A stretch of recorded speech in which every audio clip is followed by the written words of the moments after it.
지적인 여러분 안녕하세요. 보미TV의 보미입니다. 오늘은 오랜만에 재테크에 관련된 이야기를 가지고 왔습니다. 지난번에 삼성의 이병철 회장님, 이건희 회장님의 명문장들을 살펴봤었는데요. 오늘은 세간에 이슈가 되어 있는 삼성의 상속세 주식 자산 가치가 18조 원 정도 된다고 하더라고요. 그런데 여기에 세금만 10조 원 이상이라고 합니다. 와, 대박이죠. 과연 우리가 죽는다면 도대체 얼마를 내는 것인가부터 상속세를 피하기 위해서 증여세에 대해서도 또 공부를 하고 싶어서 이 컨텐츠를 만들어 왔는데요. 오늘은 가볍게 이 두 가지에 대해서 알아보려고 합니다.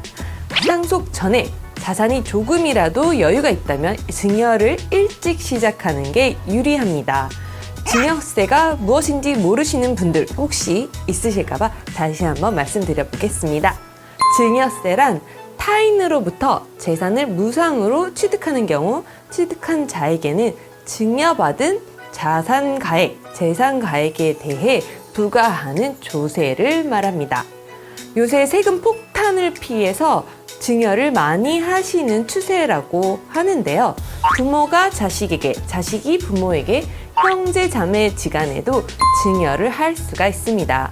기본적인 증여세에 대해 쉽게 알아보고 본인의 상황에 맞는 절세 전략을 활용하시면 좋을 것 같습니다. 그런데 최종 결정은 결국 잘 아는 세무사와 함께 하시는 것도 좋은 방법이니까요.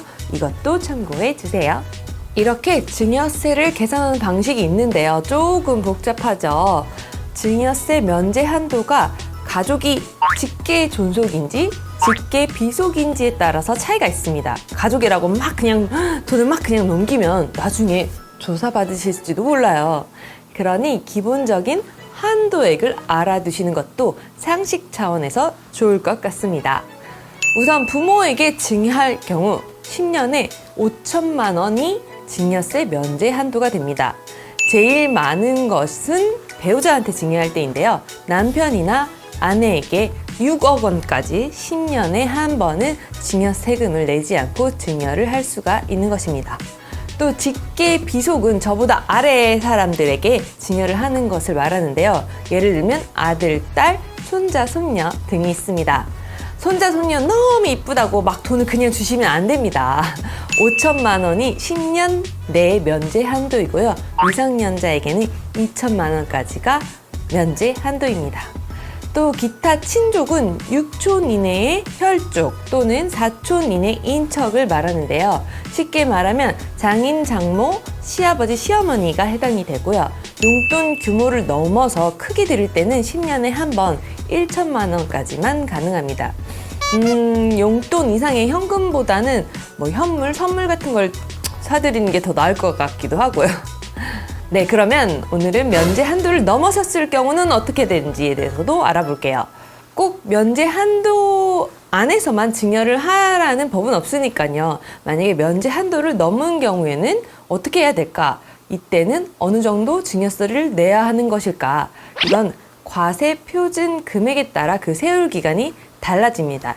예를 들어서 과세 표준이 1억 원 이하일 경우에는 세금이 10%이고 누진 공제액이 없습니다. 또 과세 표준이 5억 원 이하일 경우에는 세금이 20%, 누진 공제액이 1천만 원까지가 되고요. 그 다음은 과세 표준이 10억 이하일 때, 30억 원 이하일 때, 30억 원 초과일 경우로 나뉘는데요. 이거는 표를 참고해 주세요. 또 제가 블로그에 조금 더 자세한 내용들도 적어놨으니까요. 설명란에 블로그 링크를 참고하시면 더 많은 정보를 글로 만나보실 수가 있을 것 같습니다. 자, 이제 상속세에 대해서 알아보도록 하겠습니다. 기업을 열심히 일군 분들은 주식으로 부자가 되고 자산이 늘어가는 케이스가 굉장히 많은데요. 삼성이 그 예죠. 삼성의 18조 원 자산을 국가에 근데 세금으로 10조나 내야 되는 절반 이상이나 내는 것이 뭔가 상식적이지 않다고 느껴질 때가 있는데 저만 그런 거야? 아니면 여러분은 당연하다고 생각하시는가요? 근데 이게 사람마다 의견이 나눈다고 합니다. 어떤 사람들은 너무 심하다고 하고 어떤 사람들은 뭐 이 정도는 해야 되지 않나 라고 생각하시는 분도 있대요. 그래서 다른 나라들은 어떤지 한번 살펴봤어요. 얼마나 한국은 심각한 수준인지 한번 보니까 독일의 경우에는 상속세율이 30%, 미국은 40%, 한국은 최대 50%라고 합니다. 또 호주나 뉴질랜드는 심지어 상속세가 없대요. 자기가 노력 없이 부모님 재산을 상속하는 거라서 세금을 내는 게 어떻게 보면 당연하다고 생각하는 사람들도 있다고 하는데요. 또 어떤 분들은 이걸 더 딥하게 쪼개서 분석을 해가지고 겉으로 보이는 세율을 명목세율이라고 하는데 이 명목세율 말고 실제로 적용되는 세율, 실효세율을 따져보면 또 그렇지도 않다라는 거죠. 캐나다의 경우는 상속세는 없지만 평소 소득률이 60%나 된다고 합니다. 그래서 상속세도 증여세처럼 과세 표준에 따라 그 세율이 매겨지는데요. 상속세는 사망한 가족의 재산을 다른 가족이 넘겨받을 때 내야 하는 세금으로 재산이 얼마인지에 따라서 5단계로 나뉘어집니다. 대략 10에서 50% 차이이고요. 자세한 내용은 이 표를 참고해 주시면 좋을 것 같습니다.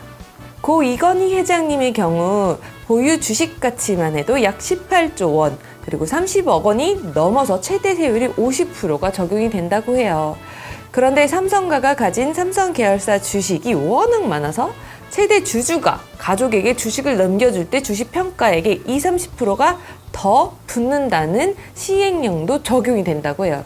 그러니까 결국 다 합치면 18조 원에서 60%, 65% 세율이 적용되는 약 10조 원의 상속세 계산이 나왔다고 합니다. 부자가 되면 이런 돈 고민도 많이 늘게 되는데요. 저희도 언젠가는 증여세 고민, 상속세 고민하는 부자가 되길 바라면서 투자 외에도 합법적인 절세로 자산을 꼭 지켜가는 여러분이 되시길 응원합니다. 오늘도 긴 영상 봐주셔서 감사드리고요. 세금이 어렵다, 낯설다 하는 부모님들께 이 영상을 한번 공유해주세요. 네, 여러분 지적이고 행복한 하루 마무리하세요. 감사합니다. 안녕.